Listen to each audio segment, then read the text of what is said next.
here today with Danielle and we're in the Eaton Mess Bakery and we're about to make some Snickerdoodle Blondies. What we're going to do is we're going to cream together some butter and sugar. Yep. We're going to add some eggs, some flour, which is gluten-free flour. So this recipe is gluten-free, of course. Yeah.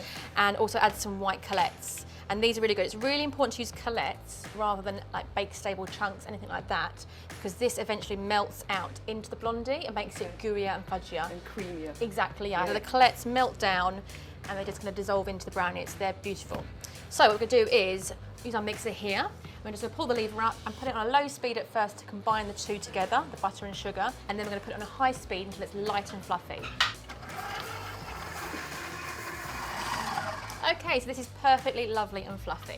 We're just going to take this out of here and scrape off any excess. Even when you're doing any sort of cakes or anything like that, nice and light and fluffy is changing from the original colour. You can see here that it is super soft. It's a perfect consistency. So now what we're going to do is scrape around the excess of the bowl. Make sure there's no butter residue at the bottom. You don't want any butter lumps caught at the bottom. And we're going to put it back in the mixer and we're going to start to gradually add our eggs and vanilla extract in here.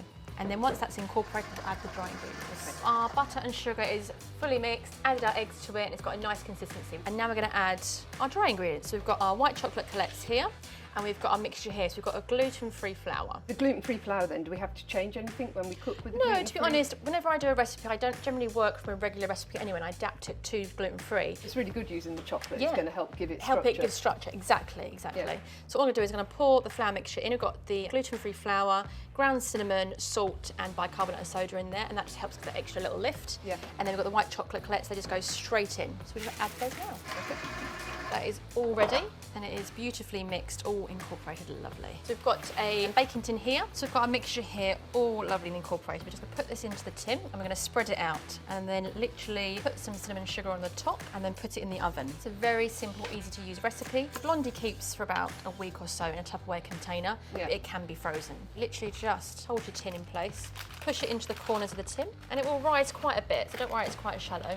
Lovely stiff mixture. You can see all those lovely colettes peeping through. Now what we're going to do is we're going to finish it off with some cinnamon sugar. Don't worry about levelling it off too much because of the butter in it and obviously the white chocolate colettes, it will level itself out. Exactly. Yeah. In here we've got ground cinnamon and granulated sugar. We're just going to sprinkle about 2/3 of this on top of the mixture. And we're going to put it in the oven and remain the third left and sprinkle it once it's come out of the oven.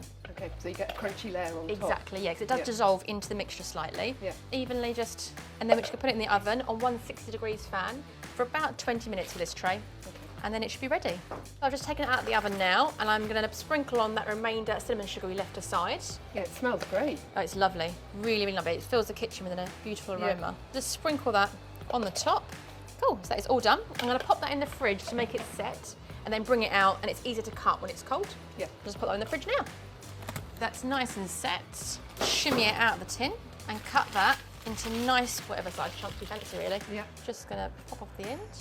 Nice sharp knife. And are you finding these like the Snickerdoodles and the American cookies and things? They're massively really popular. Yeah, massively popular. Just anything that's slightly sweet, a bit different, slightly more decadent. That's that one there.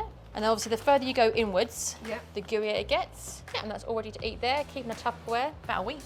Perfect. Yeah, and you can freeze it as well. So really, really good. Great. Enjoy.